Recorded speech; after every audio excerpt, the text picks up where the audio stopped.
What's going on, friends? I hope you're well. I'm doing well. I am just staying busy getting a lot of music done. I hope that you are too. Wanted to get on real quick and kind of talk about something real quick. And a lot of people put a lot of importance on certain gear they think they have to have, and people try to sell them into and all that jazz. And as there was probably a time back in the day, there's some things you did need. Things have changed, folks, as you know. If you've been doing this long enough, you know that in today's times, things are down to a good MacBook Pro or a laptop and a good interface and a set of speakers and a headphones. And, you know, you're literally your MIDI keyboard of choice, which, excuse the noise, this LPK25, this small one, is fine for me. I've got another one over there that I use for a Novation. In fact, let me grab that real quick. I use this Novation Launch Key Mini sometimes. The reason why I do it is because I have knobs I can assign to do things with. And I have, a good pitch shift, a pitch bend, and a modulation pad here, which some people use the knob. The pad seemed to work fine. I was happy with it. And some drum pads, but I could actually travel with this and do this, or the LPK25. The LPK is a lot smaller, easier to travel with, and I go with that a lot of times. So, but what I'm going to be doing is, and I'm doing it for my reasons, certain reasons, is I'm going to be upgrading my monitors and my interface. And I'm only doing it for a certain reason. One is that I like the new SSL 2 Pluses. I don't know if you know that I've had a SSL 2 Plus interface for a few years now, and I absolutely love it. I really do. In fact, that's it right there. Excuse me, I'm charging my mouse, but I love this thing. But I'm going to upgrade it because the new one has the 32-bit with 192. Do I have to upgrade it? No, I really don't. It's not something that I really need to do. But I'm also going to get the new iLoud micro monitor, not the micro monitor, the MTM Pros, the Mark II. And I'm upgrading those for a reason. Even though if I wanted to, I could keep using my micro monitors here. I've been using for a while. And those are Bose stereo speakers, desk speakers for computer. Folks, let me let you in on a little something. That's all I use, these two speakers right here to reference on. So if you think that you need $1,000 Genelecs, that's up to you. Knock yourself out. To be honest, you probably don't, but that's up to you. The good thing about these is that these are referenced to real world audio and easier to mix in. That's why Chris Lord-Alge and his brother Tom Lord-Alge, they use these. They'll mix into an analog Sony Jambox. And they figure if it sounds good in that, it's going to sound good anywhere. So, like I say, I don't have to, but I'm going to upgrade I'm upgrading to the MTMs for a reason. I need a little bit more of a bass response and more of a mid response that those new MTM Mark IIs give you, and I love them. I'm going to be doing some post-production work maybe in the future for an editor that needs me to do some editing and mixing, mastering, and packaging for his productions possibly in the future. If that works out, that's pretty much what we're going to do.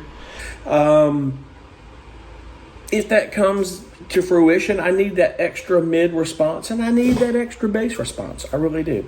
And I think that I think it'd be pretty cool. Do I have to do it again? Do I need to? No, I really don't. But I just feel that I want to. I think it's a big difference. Again, as I showed you, I use a pair of iLoud micro monitors that I love. I've had them for years. Those Bose speakers, I've got those Bose. They were on sale at Best Buy for about $130 about, I want to say 9-10 years ago. I mean, Bose is good audio, and they're great for referencing and mixing into. And I tell you, if you're all worried about what gear, this big studio you have to have, I've got a standing desk here. I've got a Mike Boone desk stand here with a SM57 on it. I've got a 58.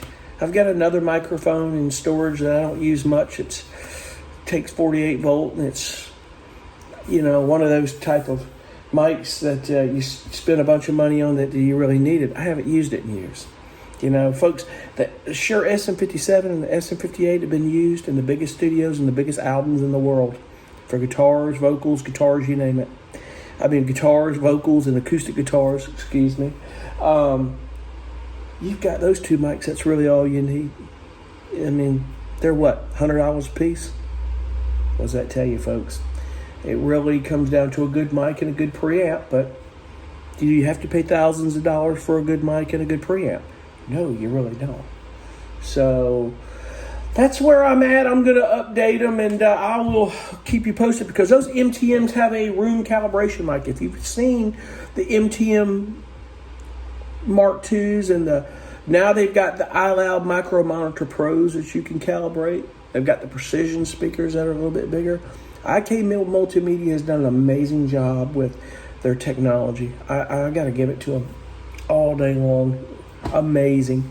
For some respects, it's not all about the size of the speakers, folks. It really isn't. So that's where I'm at. And when I get this stuff in, I'll turn the camera on and talk about them a little bit. And I amazingly can hear some difference with the SSL 2 Plus, the new ones, than mine. There is some difference. If you can hear it on video, a little bit of difference. Obviously, in the room, you're going to hear it. That 32-bit up to 192K is it's a very good jump from what I have now. But is the 2 Plus that I have now bad? No, not at all. In fact, you could still continue to use the regular SSL 2 Plus for years to come. It's a great interface. And I'll sell it to somebody. And if you're watching, you're interested in buying it, chime in below. I'll sell it to you. Sell it to you $100, and whatever the shipping is, I'll send it to you. It wouldn't be a problem. So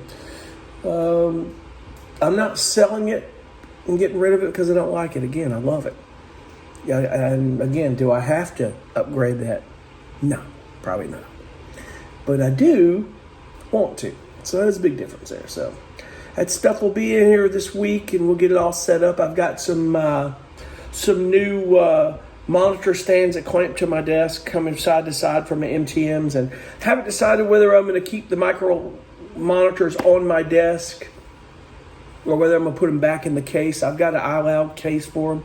I am keeping my micro monitors, not getting rid of them, because they're great for travel. If I'm traveling in an RV again, they need to come with me. The MTMs might be a little too big, even though you can travel with them. I believe they do make a case for those. But, I use, if you don't know it, a pair of Beyer Dynamic DT770s for headphones, or closed back for mixing sometimes and recording and doing some production. I do love that. I don't really like working in headphones a lot. It's just not good for your ears, but it's good to have your ears breathe and being in a room. And the cool thing about this is I do all this stuff in this room here that's not treated. And you're probably wondering, well, how are you able to do that? It's easy. Your ears, these monitors are set up to where they give you enough compensation to be able to. It's almost like mix cubes. These speakers. You've seen those Avantone or the Auratone mix cubes. It's like that. They give you a good mid response where that bass. It keeps that bass in the pocket. There are bass ports on these things, but they're just amazing.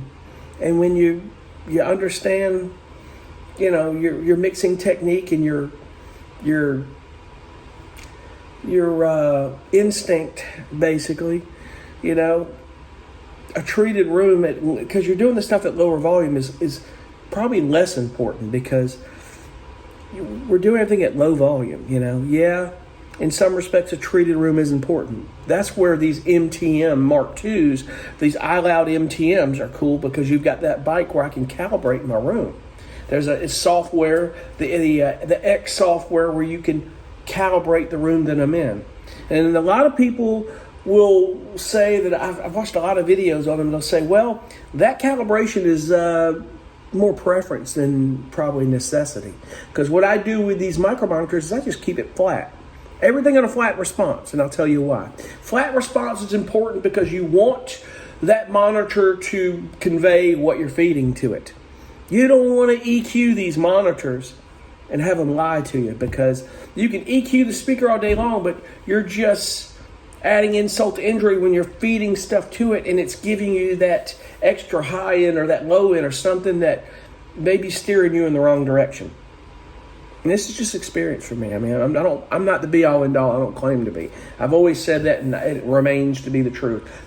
Get out there in the internet and the YouTube and listen to people and let them tell you the same thing. If you keep these things on flat response, you're getting a better result with hearing what you're feeding to it versus to what the speaker's telling you. The speaker's being more honest on a flat response. And so I'm going to calibrate and I'm going to compare the difference. But will I use a calibrated setting? I don't know.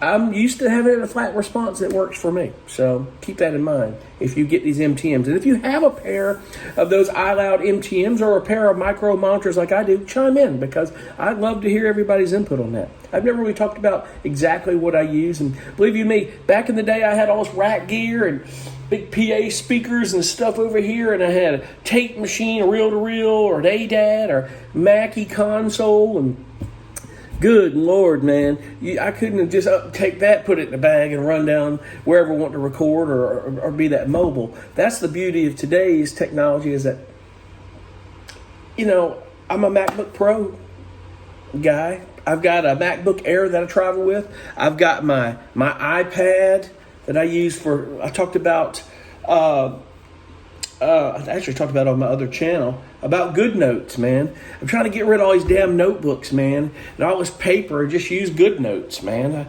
I use that, and that's all my goals and the notes I write for the albums I do and status of where I'm at. GoodNotes is pretty cool. It really helps, and I love it. But my iPad, I can do music on that. I don't much because I struggle with it. It's doing music on an iPad is a whole different beast. I mean, I think you can agree. But that doesn't mean I was thinking yesterday, I really need to sit down and dig into it, because you got Logic Pro for iPad, and I have it on here. And I just want to sit and start doing some stuff. And I talk about wanting to work with samples more and challenge myself. That iPad and that MacBook Air, it definitely will do that. And working with limited resources to kind of figure out how much more creative you can get, it challenges you more, and I like that. You know, it really, you know, it's good to just kind of have a clean slate and go, where can I go and what can I do to be creative on that deal? So, and same goes with the equipment that you use. With your guitars, I mean, literally, same goes with that, you know. So you can see here I've got all my guitars, the idea that I use. I don't shortchange on that, but each guitar, as you know, if you're a guitar player, has its own, you know, place in music.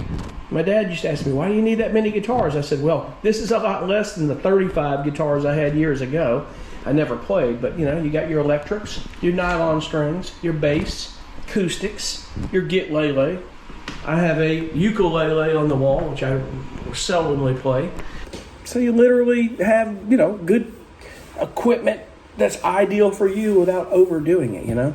I'm just at a point that the less gear I have, the better. And I don't mean that by like I hate it. It's I want the ideal amount of gear that are the tools that I need to do the job. So now, with that said, are there some guitars that I would love that I need to work with, like a dobro, or, you know, or some sort of resonator guitar? Yeah, I'd love one of those. That'd be perfect, and then I may get one in time. You know, just depends. Yeah, it all depends on what you're doing. You know, if you're not a bluegrass player, you know, do you need a banjo? Probably not. There are tools that can get you through that. You know, that's amazing VSTs that you can blend that banjo in with your electric guitar and you're playing, and it's amazing, you know, when you put your real instrument with VSTs and you mix them and you do it just in such a way that it works. So think about this when you're thinking about the gear you need. how simple you can make it or how complicated you can make things, guys. I didn't want to go too long. I just wanted to get on, and I want to kind of fill you in on what I use and what my plans are. And when the new gear comes in, I'll turn the camera on. I'll show it to you. I appreciate you guys for watching. Chime in on what you use and your input on this, because I'm always interested in that, and I think it's cool. I'm always looking. We all are. It's just in us as musicians to know what everybody's studio is like. Mine is fairly simple. It's pretty cool, and I love it.